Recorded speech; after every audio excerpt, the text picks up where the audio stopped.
Al-Fatihah. A'udzu billahi minasyaitonir rajim. Bismillahirrahmanirrahim.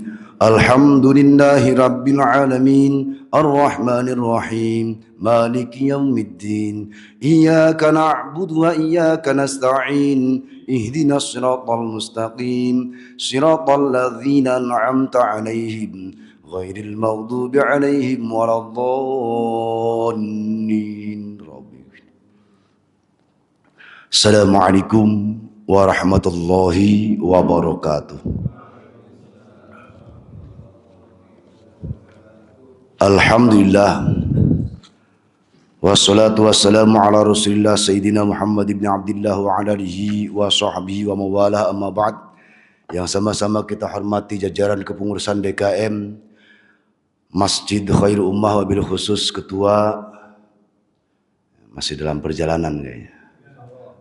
Sedang Rifan pulang kampung, benar? Jauh benar. Oh gitu, ada hajat keluarga ya. Para sepuh tokoh masyarakat, jamaah sekalian yang insyaallah senantiasa dirahmati Allah Subhanahu wa taala. Alhamdulillahirabbil alamin, segala puji bagi Allah yang senantiasa melimpahkan berbagai karunia nikmatnya kepada kita semua.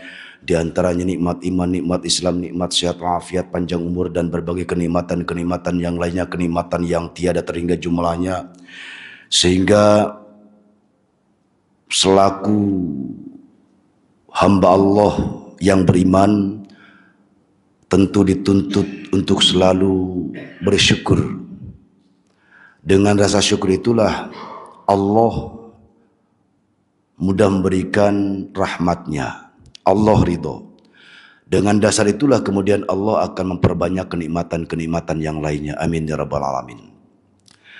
Salawat beserta salam semoga tetap terlimpahkan kepada baginda Nabi Muhammad sallallahu alaihi wa alihi wasallam, yang mudah-mudahan kita selaku umatnya kelak di yaumil qiyamah layak mendapatkan syafaat Rasul. Amin ya rabbal alamin. Hadirin yang dimuliakan Allah Subhanahu wa taala, pada kesempatan pagi hari ini insyaallah akan disampaikan terkait dengan perkara takbiran. Perkara yang dianggap ya karena sudah keumuman, tapi nyatanya beberapa tempat yang saya dengar masih suka salah dalam mempraktekkan takbiran.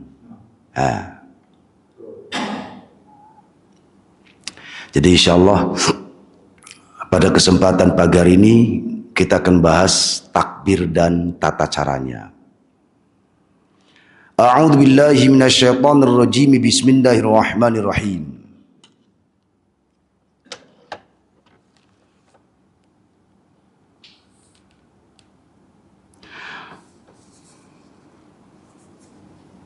Wa yukabbiru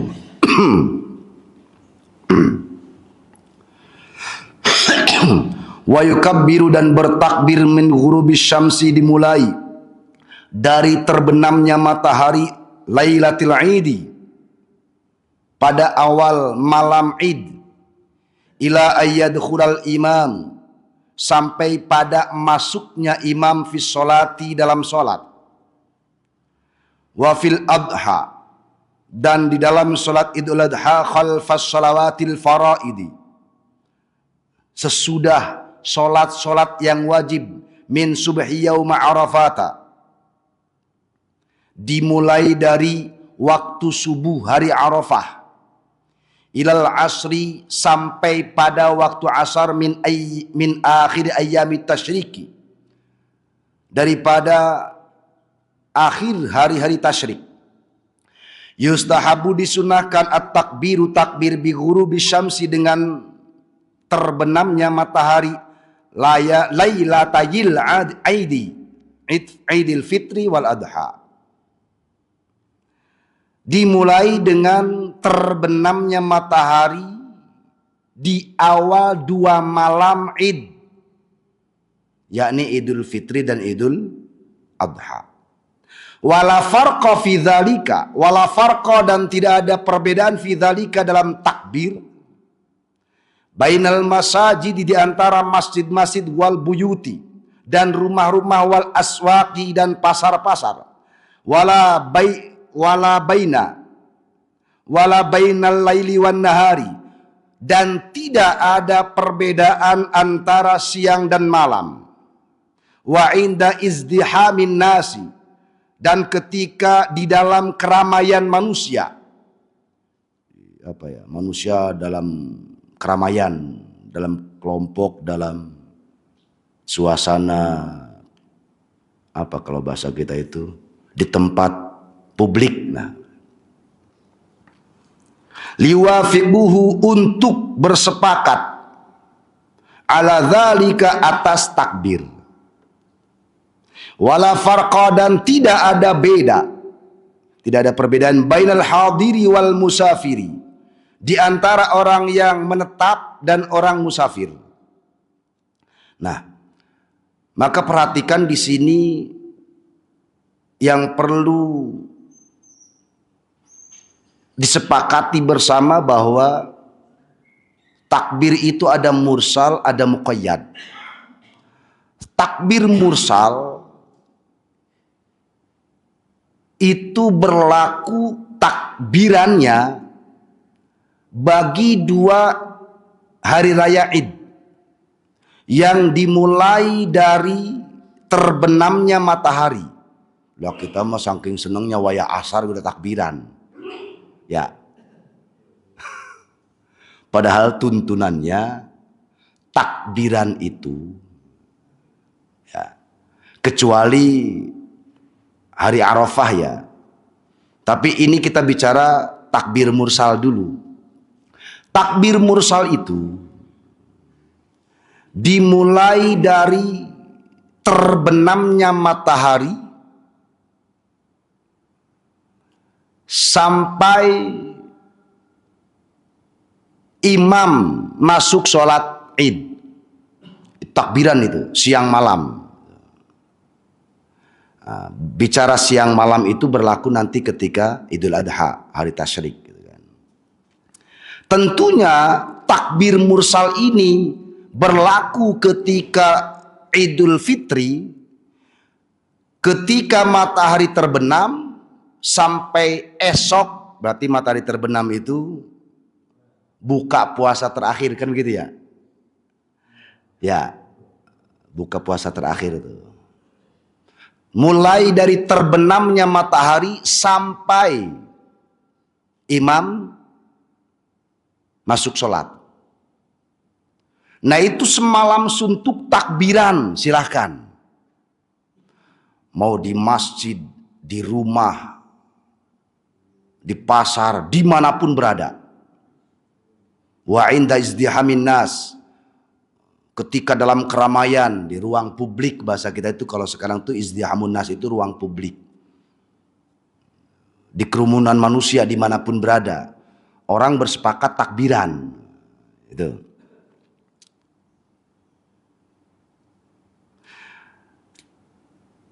Berlaku juga bagi orang yang menetap dan orang musafir. Orang musafir pun misalnya kalau kita karena memang terikat oleh adat, biasanya kan mudik ya. Mudik misalnya ya hari terakhir Ramadan dalam perjalanan kemalaman, berarti kan malam takbiran ya. Lalu itu sepanjang malam takbiran selama naik motor, naik kendaraan apapun ya, berarti kan musafir. Itu disunnahkan untuk takbiran. Itu. Nah kemudian khusus untuk bulan Dzulhijjah ya terkait dengan Idul Adha, maka kesunahannya takbiran itu dimulai dari subuh hari Arafah. Subuh hari Arafah. Berarti apa tuh? 1 hari sebelum 10 Dzulhijjah. Sebelum sholat Id maksudnya. Itu dari wayah subuhnya. Itu boleh sampai akhir hari tasyrik. Itu pun ini yang dimaksud takbir muqayyad. Takbir muqayyad itu terikat takbirnya khalfas sholawatil fardi atau khalfas sholawatil faraidi, sesudah sholat-sholat yang wajib.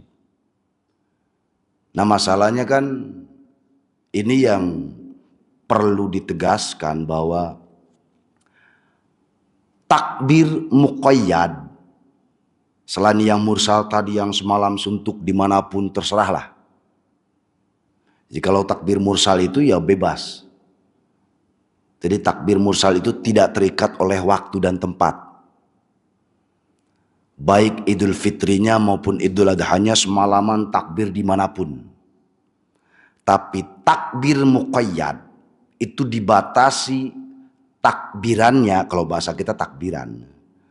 Itu hanya berlaku usai sholat 5 waktu.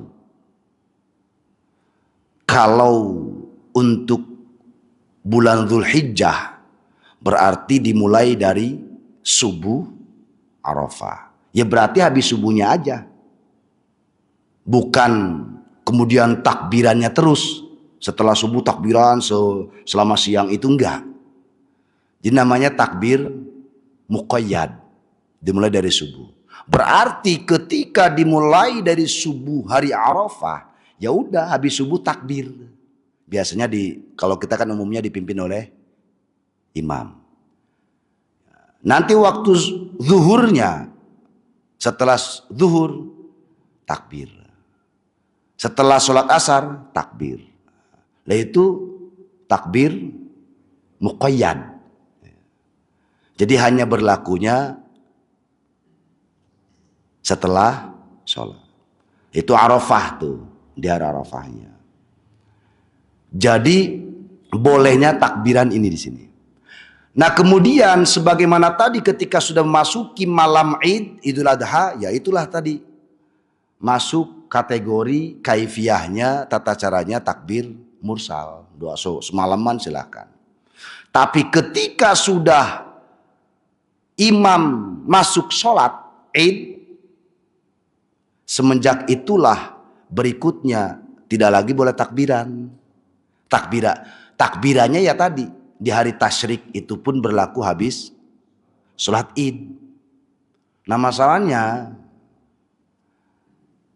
entah karena merasa bahwa takbiran itu Idul Adha sampai hari tasyrik sehingga takbiran baik. Habis azan takbiran gitu ya. Apakah boleh? Bukan masalah terlarang, bukan. Karena bagaimanapun hukum harus ditegaskan. Ya habis azan mau orang mau sholawatan, mau takbiran. Cuman takbirannya ini ketika sampai orang memahami sebagaimana takbirannya muqayyad, itu yang nggak boleh gitu loh. Nah, orang habis azan makan mau sholawatan, mau tasbihan, mau tahlilan, mau takbiran. Mau hamdalahan ya terserah gitu loh. Mau hauqalah terserah. Cuman ketika kemudian seseorang habis azan kok takbiran di hari tasyrik, itu yang perlu dihindari.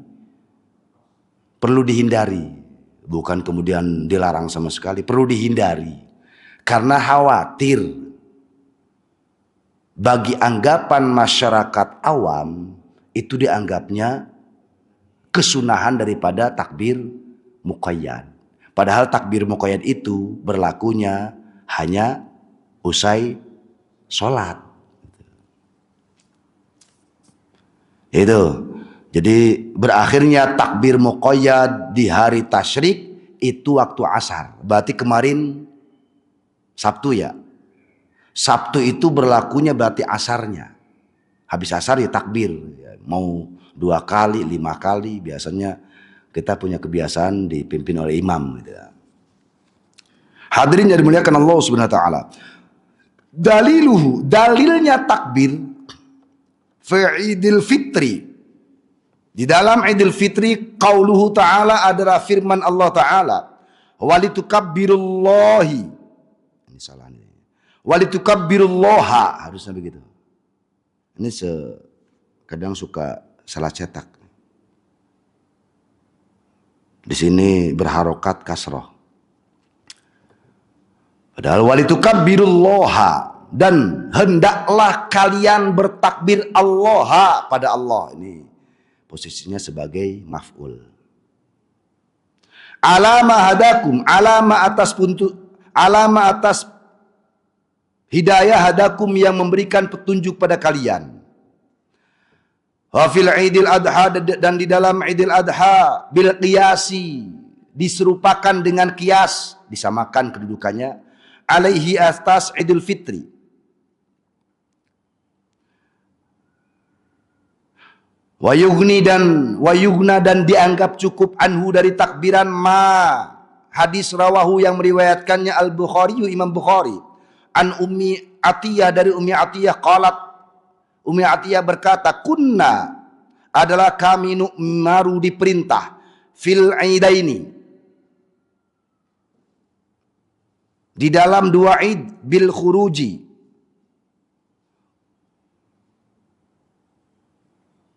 untuk keluar, hatta takhruja, sehingga keluar hayyidu, yang putih, maksudnya udah waktu terang. Fayakunna, maka kami jadikan khalfan nasi, di belakang manusia, yukabbiruna bitakbirihim, yang mereka bertakbir dengan takbir mereka. Maksudnya kalau para kaum perempuan ini diperintah ketika waktu sholat id, 2 id, mau Idul Fitri, Idul Adha, diperintah untuk ikut keluar di waktu yang sudah terang. Kalau laki-laki kan bebas. Kenapa ada istilah di waktu yang sudah terang? Yang untuk menghindari fitnah, namanya perempuan. Nah, nih kaum perempuan itu, nih kalau bicara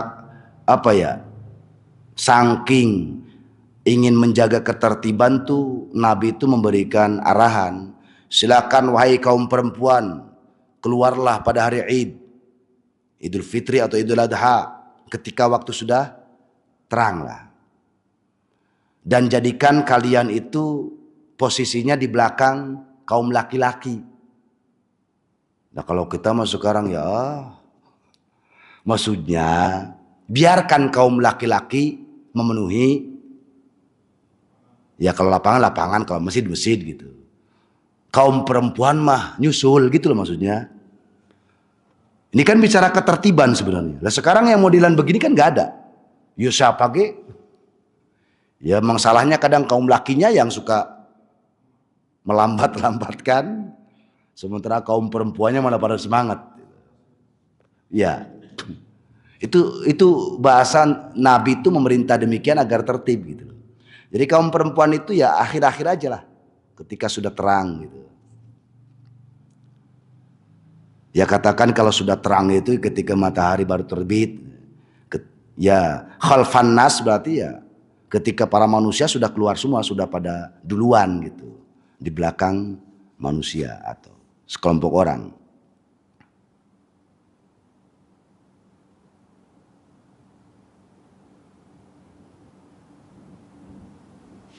Wa amma akhir waktu takbiri, dan adapun akhir waktu takbir fa fi Idul Fitri, di dalam Idul Fitri, hatta yuharrimal imamu, sehingga imam takbiratul ihram.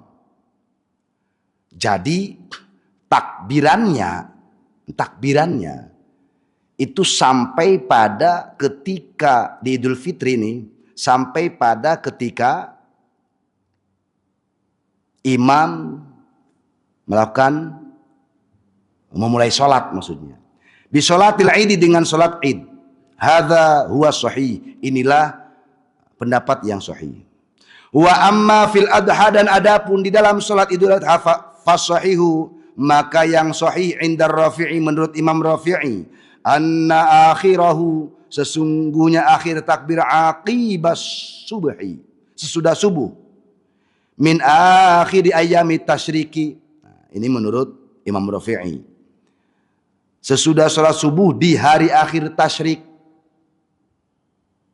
Wa indan Nawawi, dan menurut Imam Nawawi as-sahihi, yang sahih, annahu, bahwasanya takbir aqibal asri, sesudah asar, akhiro ayami tasyriki, di hari akhir tasyrik. Nah, ini perlu diberitahukan bahwa dalam madhab Syafi'i itu ada dua poros pendapat yang dipegang. Jadi madhab Syafi'i itu punya dua figur tokoh yang memberikan penjelasan terkait dengan kemadhaban Syafi'i, yaitu Imam Rafi'i dan Imam Nawawi. Nah, namun demikian, seringkali dalam terkait hal-hal ubudiyah, Imam Nawawi itu seringkali diunggulkan. Kenapa? Karena Imam Nawawi itu lebih memberikan kelonggaran. Persis seperti ini. Di dalam sholat Jumat, terkait jumlah 40, itu berbeda. 40-nya versi Imam Rafi'i dan 40-nya versi Nawawi. Kalau ini sama-sama 40-nya jelas secara umum adalah yang sudah akil, balik, dan mukim. Nah, ada perbedaan bagi Imam Rafi'i. 40 ini bukan sekedar akil balik, tapi mengacu pada masa sahabat. Menurut Imam Rafi'i ini, mengacu pada masa sahabat, para sahabat itu adalah orang yang faham agama, faham syariat. Maka menurut Imam Rafi'i 40 itu bukan sekedar akil balik, tapi juga 40 orang jumlah minimal yang faham syariat. Maka ketika ini tidak tercakup, sehingga ada istilah memperbaharui sholat dengan zuhur. Usai sholat Jumat, sholat zuhur biasanya itu. Nah, ini ijtihadnya Imam Rafi'i ini dipegang oleh kebanyakan tuh, kalau ada yang mempraktekkan itu karena biasanya alumni Banten tuh. Di Banten itu betul ya, di Banten itu ya Syafi'i, cuman saking hati-hatinya. Ini Rafi'i yang berpegang teguh. Imam Syafi'inya sendiri tidak memberikan penjelasan, yang penting 40 itu akil balik dan mukim, bukan musafir, jumlah minimal. Nah, sementara Imam Nawawi sebagaimana keumuman, yang penting 40 itu akil balik dan mukim. Nah, makanya kalau Imam Rafi'i ya saking hati-hati, ihtiyat, hati-hati. Kalau kemudian di setiap Jumat dipraktekkan dengan pendapatnya Imam Rafi'i, yakin nggak misalnya di Masjid Khairul Ummah itu jumlah minimal 40 orang itu ya faham banget masalah syariat? Kayaknya kagak. Mau nggak mau setelah sholat Jumat, sholat zuhur gitu. Tapi memang mayoritas itu memakai Nawawi. Jadi dalam mazhab Syafi'i itu ada dua poros yang sesekali kadang ada perbedaan pendapat antara Imam Rafi'i dan Imam Nawawi. Nah, disinilah Kalau Imam Rafi'i ketika beliau menyatakan tentang berakhirnya di subuh hari tasyrik, karena beliau berpatokan lah itu kan hari berakhirnya hari itu sebagai awal harinya adalah subuh. Itu pendapat beliau. Berakhirnya hari itu awal hari, yaitu ya subuh. Berakhirnya awal hari. Nah kalau Imam Nawawi ya berakhirnya hari itu ya sampai asar. Karena dalam hitungan hijriyah, Pak, sebagaimana pemahaman orang tua kita dulu, itu kalau sudah asar itu dianggap waktunya sudah masuk hari berikutnya gitu ya. Iya, kita ganti hari ya. Maka batasnya adalah di waktu asar. Yang mana terserahlah. Dua-duanya benar. Tapi yang paling masyhur ya tentu adalah Imam Nawawi sebagaimana diutarakan tadi, di hari sampai waktu asar di hari Arafah, di hari tasyrik, maksudnya, mohon maaf, di hari tasyrik. Hadirin yang dimuliakan Allah Subhanahu wa taala.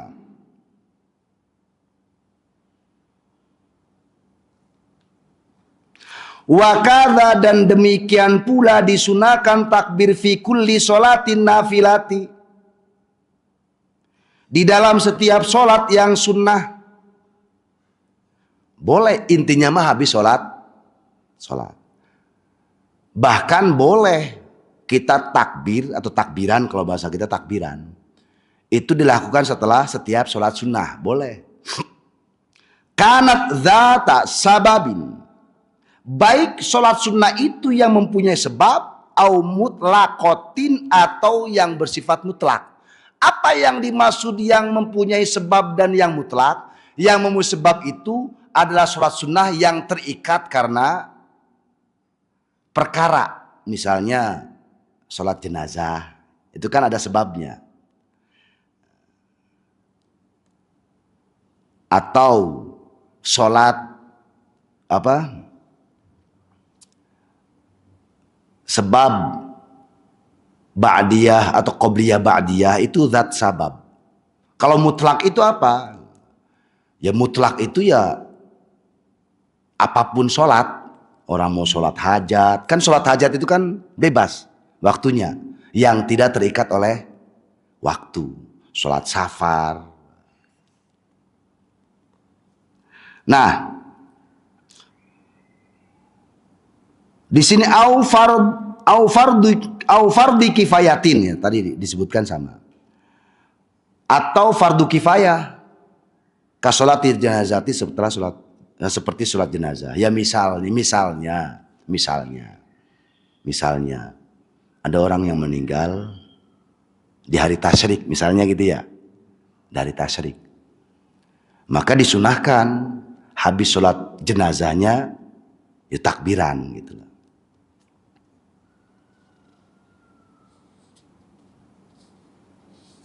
Wa yustahabu, dan disunahkan raf'us sauti, mengeraskan suara bitakbiri, dengan takbiran, lirijali, bagi kaum laki-laki, dunan nisa'i, bukan kaum perempuan. Nah kaum perempuan mah gak usah keras-keras.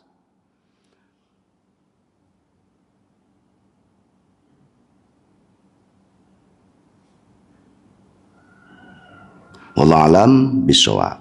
Ada pertanyaan? Monggo. Silakan Ustaz.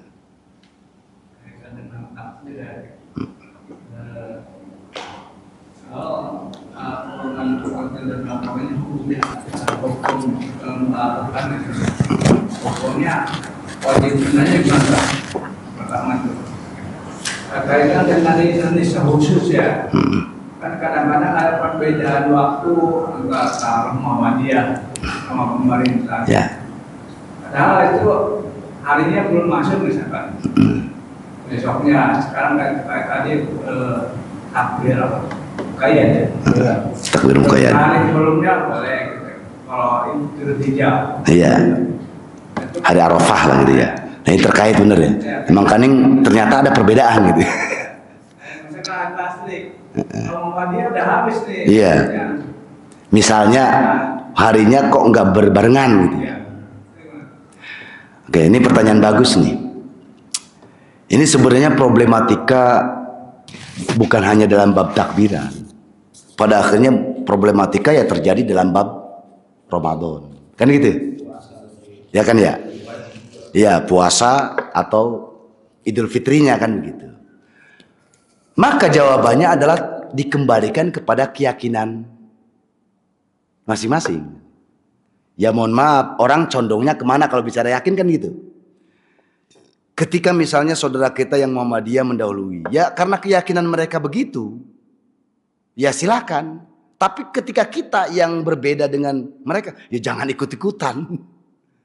Ya tidak jauh beda dengan penentuan Ramadan misalnya. Lah ketika misalnya saudara kita Muhammadiyah mendahului, lah kan kita beda. Hasil ijtihadnya dengan ru'yatul hilal misalnya. Gitu. Nah mereka mendahului, ya monggo. Karena itu kan hasil ijtihad para ulamanya Muhammadiyah. Itu. Sebagaimana misalnya karena mereka mendahului Idul Fitrinya pun duluan. Lah ilo kita ikut-ikutan. Ya. Jadi kalau kemudian bagaimana menyikapi itu yang benar ya, karena kalau masalah benar kemutlakan ya dikembalikan kepada Allah lah. Dikembalikan kepada Allah. Karena bagaimanapun Allah akan menghargai bagaimana ijtihad dari para ulamanya masing-masing gitu. Toh Kanjeng Nabi itu kan memberikan reward seorang ahli hukum ketika berijtihad, benarnya dapat 2 pahala, salahnya dapat 1 pahala. Artinya tidak ada kesia-siaan gitu. Cuman yang menjadi catatan mestinya kita konsisten, kan gitu. Lebah misalnya Ramadan, saudara kita Muhammadiyah puasa, lah kita enggak. Lebah Idul Fitrinya mereka duluan, lah kita ikut-ikutan. Lah ya kagak lah. Lah ikut kita malah terikat haram. Iya dong. Apalagi misalnya tidak ada kegenapan dalam puasa kan gitu. Itu. Gitu. Jadi sama persis sebagaimana tadi jawabannya.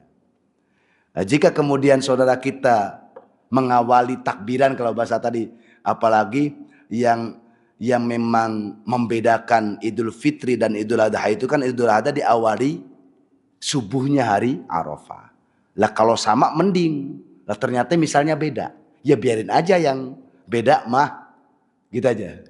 Ya.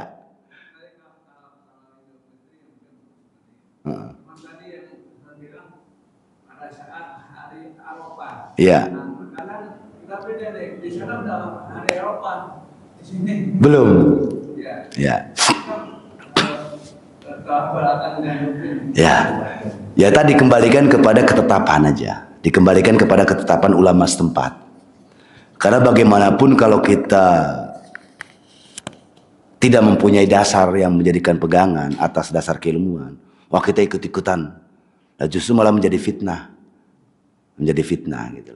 Ya sudah, misalnya kalau di Indonesia kan meskipun banyak ormas ya, tapi kan biasanya yang jadi rujukan ormas besar ya 2 itu, Muhammadiyah, NU atau Muhammadiyah kan gitu. Dikembalikan aja ke masing-masing.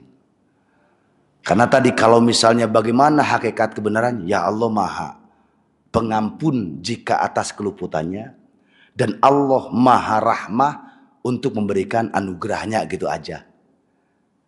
Toh hakikatnya kan seorang hamba itu tidak ingin, pasti dalam kesalahan itu tidak ingin, tidak ada, kecuali orang yang memang bermain-main dengan syariat gitu kan ya.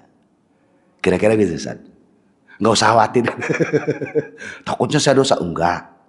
Enaknya jadi orang awam tuh misalnya nih. Misalnya jadi orang awam tuh enak. Ya bukan kemudian saya menganjurkan, udah nggak usah pernah belajar. Bukan. Jadi salah satu anugerah orang awam itu ketika dihadapkan pada perkara pelik kita ikut-ikutan. Yang misalnya dalam kesesatan sekalipun, yang menanggung itu ya Ya misalnya, yang menanggung ya yang orang terlanjur dianggap sebagai uswah atau panutan. Maka sangat berhati-hatilah ketika seseorang yang menjadi figur. Ya kayak saya misalnya, nggak mungkin saya mempraktek hal yang remeh-temeh lah misalnya. Satu sisi, saya tidak berani menegur keras orang yang misalnya tadi takbiran usai adzan ya. Ya biarlah, emang segitunya mereka lagi senang-senangnya. Toh secara hukum juga tidak ada, bukan sesuatu yang terlarang, bukan. Hanya tidak mengikuti kaifiyah aja gitu. Lah emang orang kalau baca takbiran kan, kalau takbir itu kan jenisnya banyak Pak. Kalau tadi kita katakan takbir mursal dan muqayyad. Nah kalau misalnya orang bisa aja berdalil, ya saya mah takbir mutlak. Namanya takbir kapan ge? Ya kan ya? Namanya takbir, tahlil, tahmid, tasbih kan kapan baik. Cuman masalahnya ketika engkau menyatakan ini takbir mutlak, masalahnya lagunya itu, yang lagu itu sebagai ciri khas. Allahu Akbar Allah. Itu kan jadi ciri khas. Ya. Itu salahnya. Itu kan orang awam. Tapi kemudian saya yang tahu persis bagaimana takbir dan kaifiyahnya, nggak mungkin saya menunjukin habis adzan saya takbiran. Saya punya tanggung jawab untuk menetapkan hukum yang sudah ada. Kalau orang awam, jadi di situ. Jadi terkadang figur yang menjadi panutan itu harus hati-hati. Malah yang jadi panutan ikut-ikutan.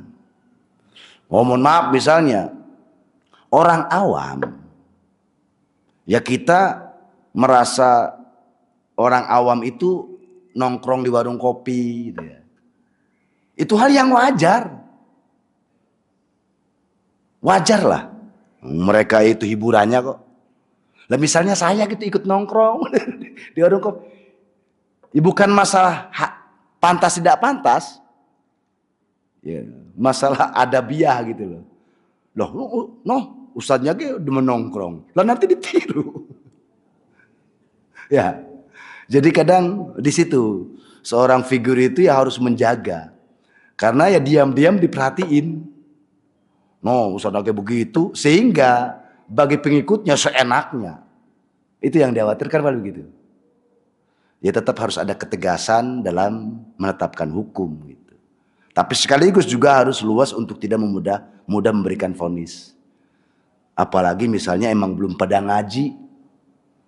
Ujuk-ujuk kita langsung tegur lah, orangnya baru belajar ke masjid. Langsung lah besok-besok gak mau ke masjid lagi. Paling tegur baik-baik gitu ya. Ya emang dasarnya belum pada ngaji pan ya. Tapi kalau udah ngaji, ayo terapkan gitu. Ayo terapkan kalau udah ngaji. Begitu Ustaz ya. Cukup ya? Kita, oh ya silakan.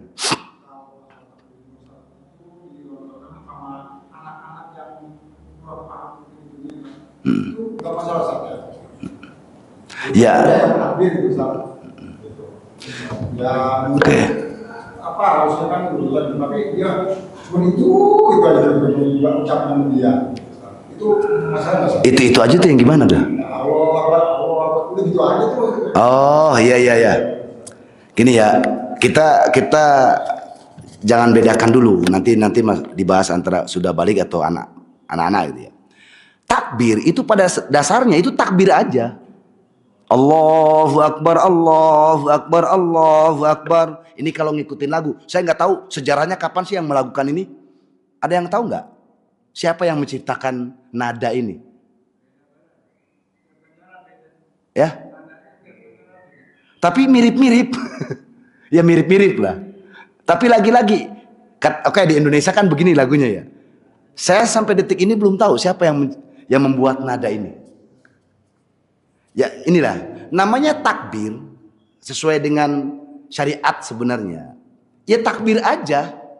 Kalau putus misalnya kalau nada nih, Allahu Akbar, Allahu Akbar, Allahu Akbar, Allahu Akbar, Allahu Akbar, Allahu Akbar, gitu baik udah. namanya takbir. Adapun la ilaha illallah wallahu akbar walillahil hamd, itu kesempurnaan untuk pujian dan ketetapan atas tiada Tuhan kecuali Allah, itu sebagai tambahan aja. Inti takbirannya Allahu akbar doang, Pak. Ini tadi saya menyatakan begini ya untuk sebagai pembelaan, khawatir namanya bocah bisanya Allahu akbar doang. Enggak. Apalagi ada lagi tambahan Allahu akbar kabira panjang itu ya. Itu mah variasi. Karena hakikat takbir ya takbir aja, Pak. Sebagaimana takbir yang dikumandangkan oleh khotib ya begitu. Yang terucap ya Allahu akbar, Allahu akbar, Allahu akbar, Allahu akbar, Allahu akbar, Allahu akbar. Udah gitu aja aslinya mah. Gitu. Nah, kemudian bolehkah anak-anak, takbiran itu berlaku bagi siapapun, laki-laki dan perempuan. Hanya saja tadi disunahkannya kalau laki-laki dengan mengeraskan suara. Nah sekarang mengeraskan suara dibantu dengan speaker misalnya. Sementara bagi perempuan itu tidak disunahkan dengan keras suara. Nah, mau dewasa mau anak-anak bebas. Jangan kemudian kita, ini masalahnya masuk mic. Kan kita menjadi kekhawatiran karena masuk mic kan, takut terjadi salah. Sehingga tadi bocah mah bisanya Allahu akbar, enggak ya biarin. Ya emang bisanya, emang asalnya itu takbir itu. Gitu. Boleh lah. Yang penting ya benar takbirnya gitu. Nah, ngomong-ngomong benar takbir, sebagaimana adzan yang pernah diulas dulu. Ketika takbir itu, biasanya kan takbir itu kan 3 takbir 1 kalimat. Maksudnya sekali nafas 3 lagu itu 3 takbir. Allahu akbar, Allahu akbar, Allahu akbar, Allahu akbar, Allahu akbar, Allahu akbar. Ini saya jadi takbiran, Pak. Tapi ini kan ngaji ya. Aman ya. Nah, sebagaimana adzan, ketika takbir itu diniatkan berkelanjutan, maka wajib wasol. Wasol itu melanjutkan harokat. Allahu akbar, Allahu akbar, Allahu akbar. Ya. Kecuali emang dia niatnya wakaf. Misalnya Allahu akbar, Allahu akbar, Allahu akbar, gitu kan ya. Tapi kalau niat berkelanjutan ya harus wasol. Nah, kecuali adzan, karena adzan emang diniatkan, Nabi ketika memberikan tuntunan kan bahasa Nabi kan 1 kalimat. Kalau 1 kalimat berarti takbir ini 2 kali harus disatukan. Karena disatukan sebagai 1 kalimat, maka wajib wasol. Kan pernah terjadi misalnya Allahu Akbar, nggak boleh. Karena Nabi memberikan tuntunan 2 takbir berturut-turut ini sebagai 1 kalimat, maka harus wasol. Allahu Akbar, Allahu Akbar. Jadi harus apa? Harus melanjutkan harokat. Allahu Akbarullah. Kan akbaru ya. Allahu akbaru. Ketika Allahu akbaru, Allahu akbaru. Nah karena lafadz Allah hamzahnya itu hamzah wasol, ketika disambung hilang. Allahu akbarullah kan hilang kan? Bukan Allahu akbaru Allah, bukan. Sama dengan nasta'in. Iyyaka na'budu wa iyyaka nasta'in. Ketika diwasol otomatis ihdina itu hamzahnya hilang harokatnya.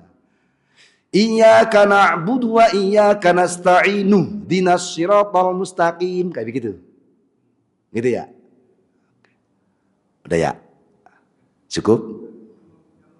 Monggo.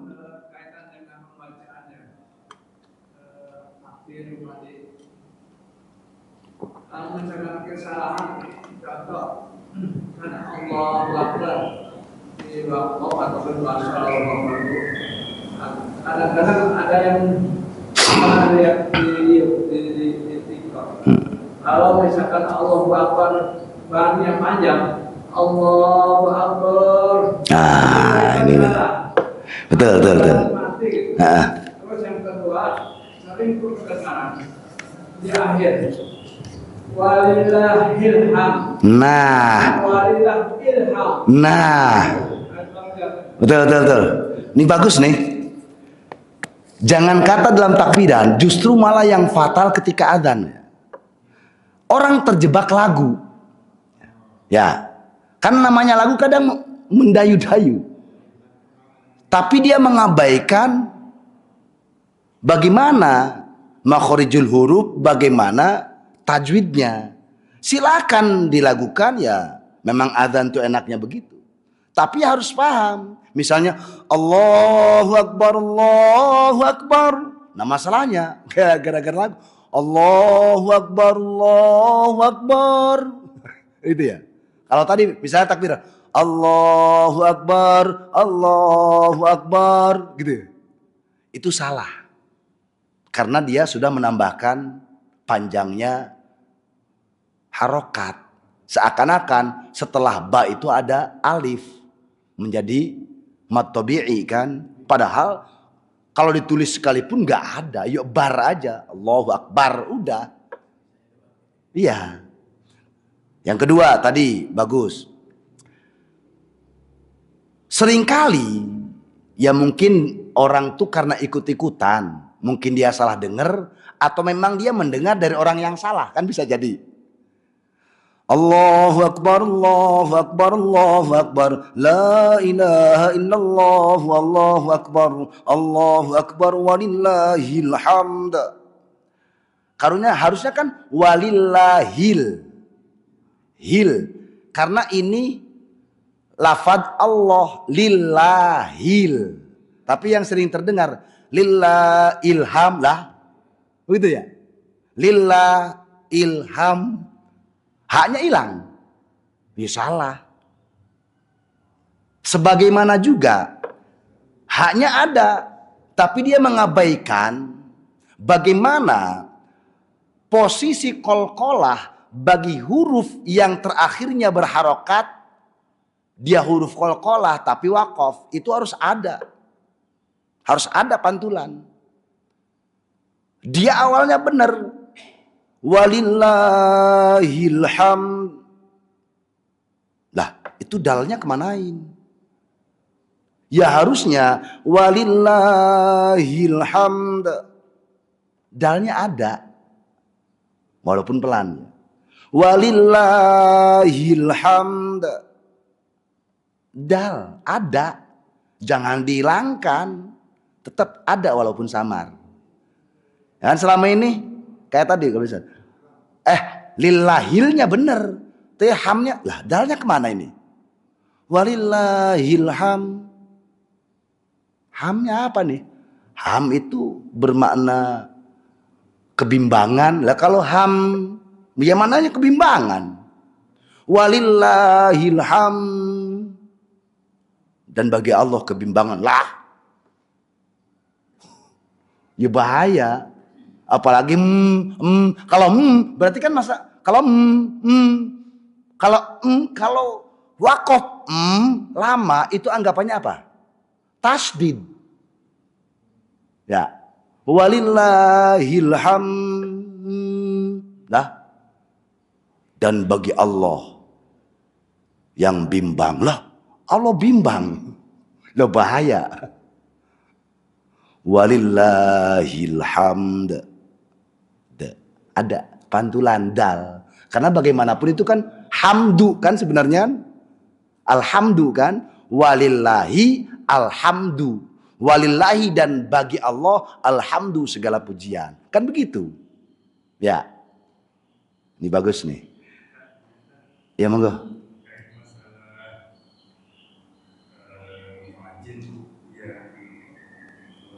Mengawali singkatnya ketika 2 hari sholat hari raya itu kan supaya Ada tambahan.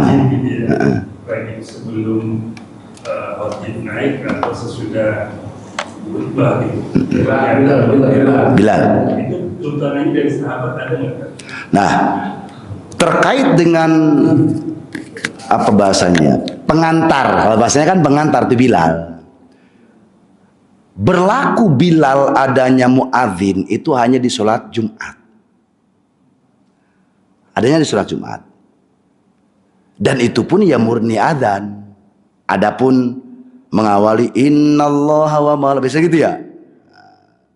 Itu hanya memberikan apa kalau bahasa kita itu tambihul lil qalbi ya, jadi resapan hati. Innallaha wa malaikatahu yusalluna 'alan nabi. Hukum asalnya enggak ada. Tuntunan itu sebelum adzan tuh enggak ada. Hanya kemudian para ulama terdahulu itu mengantarkan hati agar lebih tunduk, lebih khudur gitu ya. Itu dengan sholawat. Kan sholawat itu menenangkan. Sehingga ada ayat innallaha malaikatahu itu sebagai agar manusia itu benar-benar yuk dengerin adzan nih, hati yang tenang gitu maksudnya. Kemudian terkait dengan pengantar apa tadi Bilal ketika imam menuju khutbah itu juga nggak ada aslinya. Murni awal syariat itu ya usai sholat ya langsung naik aja. Cuman kenapa ada pengantar itu dikiaskan dengan khutbah Jumat itu saja. Dikiaskan dengan khutbah Jumat untuk membedakan nih antara sholat dengan khutbah atau antara khutbah dengan sholat. Bedanya Bilal tadi itu aja sih. Andai pun tidak ada ya nggak apa-apa. Emang hukum asalnya tidak ada. Gitu Pak.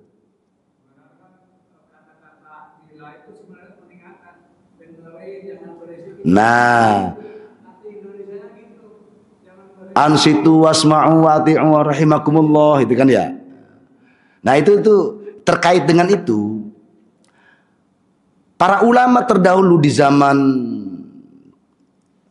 kalau tidak salah pembilalan kalimat-kalimat itu terkait bersamaan dengan Khalifah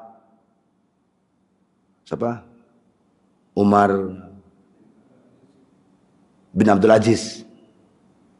Jadi kan saya pernah dulu menyatakan Khalifah Umar bin Abdul Aziz itu punya jasa besar.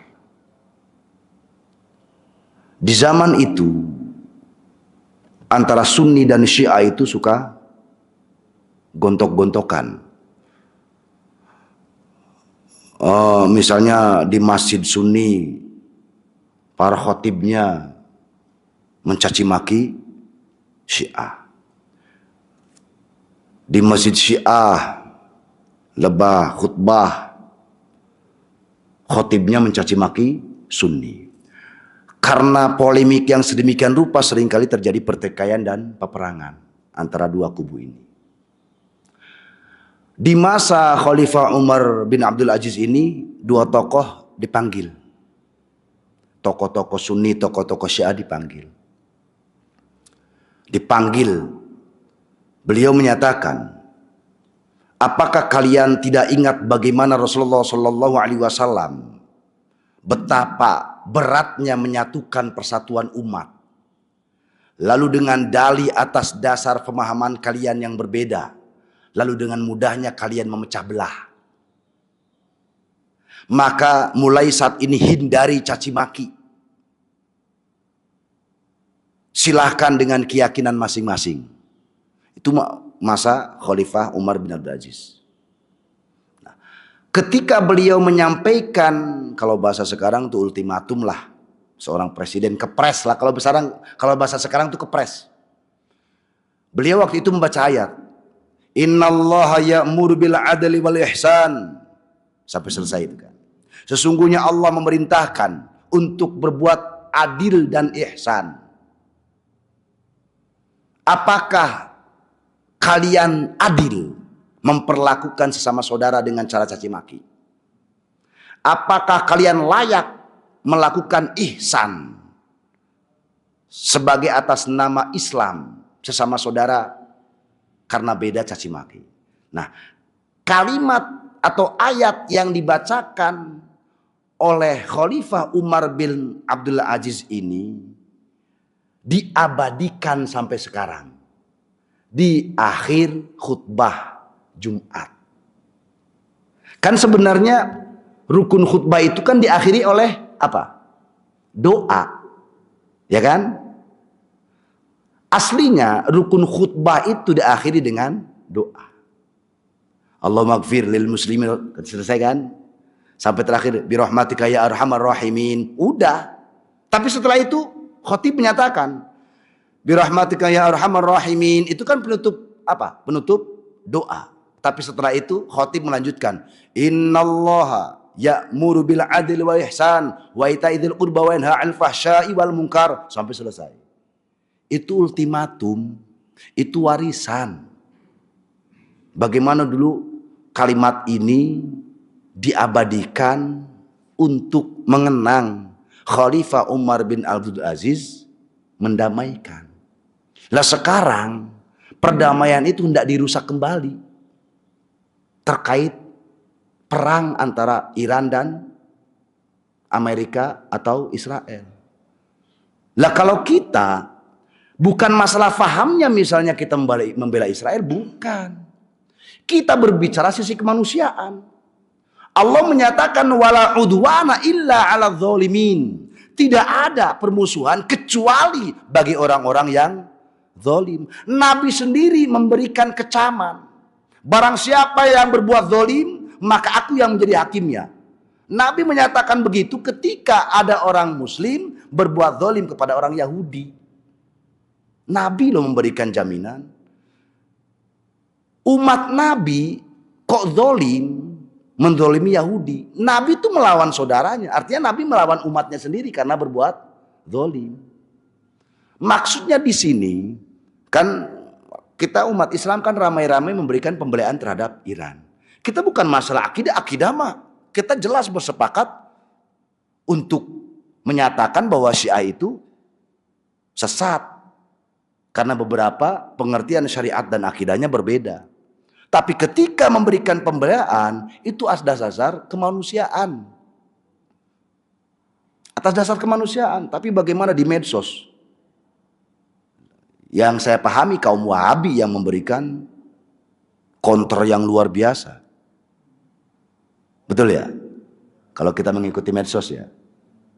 Beriringan dengan ramainya pembelaan terhadap Iran. Karena saya katakan satu-satunya yang berani melawan raksasa dunia Amerika dan Israel. Mana? Jazirah Arab yang memberikan dukungan. Gak ada. Justru malah pro-nya ke Amerika. Lah kita berbicara atas nama kemanusiaan. Andai pun suatu saat kaum Wahabi dizolimi, ya kita pasti akan membela kok.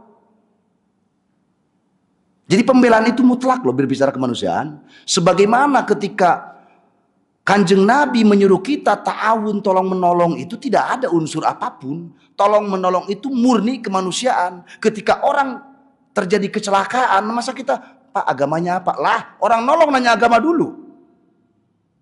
Ya. Bagaimana pernah suatu saat Khalifah Sayyidina Umar itu kan murka, marah terhadap bawahannya gubernur. Karena sang Yahudi, orang Yahudi itu dizolimi. Jadi di sini harusnya kita harus bersikap adil dan tegas. Ini loh Islam. Islam itu tidak. Ya kadang yang merusak kehormatan Islam itu ya kita sendiri. Karena saudara atas nama Islam kita bela. Orang salah kok dibela. Ya salah mah ya harus salah. Ya misalnya nih saudara kita antara muslim dan non muslim berantem. Ya, kita nggak tahu duduk perkara, pokoknya kita bela orang Islam. Nanti dulu, yang salah siapa? Gitu loh. Lah kalau yang salah ternyata saudara kita yang muslim, ya harus dilawan dan kita membela yang non muslim. Dan itu yang diamalkan oleh Nabi dan para sahabat. Dasarnya apa? Wala udwana illa ala dzalimin. Itu firman Allah loh.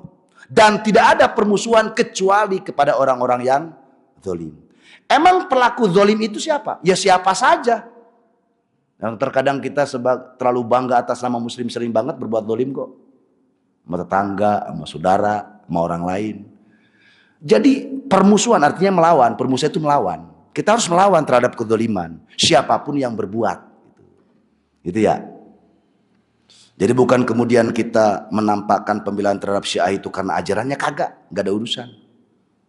Setidaknya kita memberikan moral yang tinggi. Keren loh.